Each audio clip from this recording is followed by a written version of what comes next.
ये जी। सीधी बात है। हाँ। अंग्रेजों ने संत गोविंद गिरी जी महाराज पर राजद्रोह का मुकदमा दायर करने के लिए उसमें दिखाया कि एक कोई अलग स्टेट बनाने की बात कर रहे हैं। ये सरासर अंग्रेजों की दृष्टिकोण है और तत्कालीन जितने भी समझौते हुए उनको देखते हुए आप देख सकते हैं कि ये अंग्रेजों का अपना कहना है, उनका अपना दृष्टिकोण है। लेकिन महत्वपूर्ण ये है कि संत गोविंद गिरी जी महाराज का एक गीत है, वो हमेशा याद रखना चाहिए मानगढ़ के बारे में। अच्छा। और वो गीत है भूरेटिया ने मानो रे नहीं। भूरेटिया का मतलब है गोरे इंसान, है अंग्रेज मैं तुझे नहीं मानता। उस गीत का एक पद है, दिल्ली में हमारी कलम है। दिल्ली में जब किसी की कलम है तो वो कौन होगा? वो भारतवासी होगा, वो जो स्वाधीनता की बात करेगा, वो स्वराज की बात करेगा, पूरे भारत माता की बात करेगा। ऐसी छोटी बुद्धि वाला अगर कहीं एंगल डाल रखा है अंग्रेजों ने, तो केवल और केवल राजद्रोह का मुकदमा दायर करने के लिए था। अच्छा। लेकिन ये भी महत्वपूर्ण है, वो आंदोलन से आए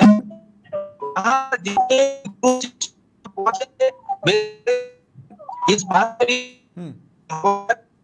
और गुरु जी का आह्वान है। आप देखिए इतना अहिंसक तरीके से उनको अंग्रेजों ने मारा, और ये जो बीएपी का नाम ले रहे हैं वो अंग्रेजों को बचा रहे हैं। वो केवल और केवल राजकुमार रोत ये कह रहे हैं कि आप और आदिवासियों उनको का समझना अपमान कर रहे चाहिए हैं। ये विषय भारतीय जनता पार्टी।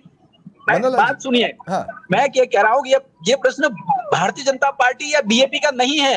ये प्रश्न शहादत देने वाले उन 1507 जनजाति वीरों का है जिन्होंने इस देश के स्वाधीनता के लिए शहादत दी थी। तो इस प्रकार की राजनीतिक नहीं होनी चाहिए, ये तथ्यात्मक चीज है।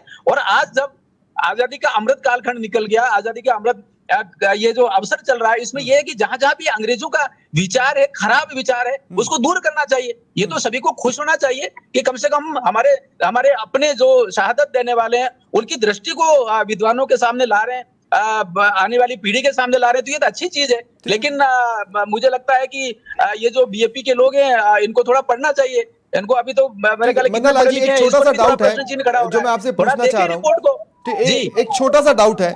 किताब तो ये कह रही है कि अंग्रेजी जी दस्तावेजों के अनुसार कुल 100 भील मारे गए, लेकिन आप और हम सब जानते हैं कि 1500 से ज्यादा भीलों ने शहादत दी। एक तो ये, और दूसरा ये कि भील राज की स्थापना के लिए संत गोविंद गिरी प्रेरित हुए थे 1913 में। इसके तो और भी उल्लेख मिलते हैं, तो फिर हम काट छाट कर जोड़ेंगे क्या?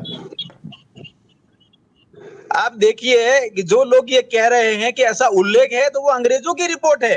हम यही तो कह रहे हैं, जो दस्तावेज न्यायालय में पेश किया गया था हाँ। और वो गोविंद गिरी जी महाराज के खिलाफ जितने जांच हुई थी वो पेश की, तो वो किसने पेश की थी? वो अंग्रेजों ने पेश की थी। हाँ। जब हाँ। अंग्रेजों ने पेश की थी तो अंग्रेजी अपना जो औपनिवेशिक दृष्टिकोण है उसी को लेकर चलेंगे।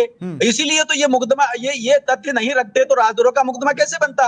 ठीक तो है। ये सारी बातें हैं उसमें। इसीलिए ये महत्वपूर्ण है कि भारत का अपना विचार है, जो सही विचार है, शहीदों का जो विचार है, भारत वो सारी चीजें आनी चाहिए। हमने यही कहा है।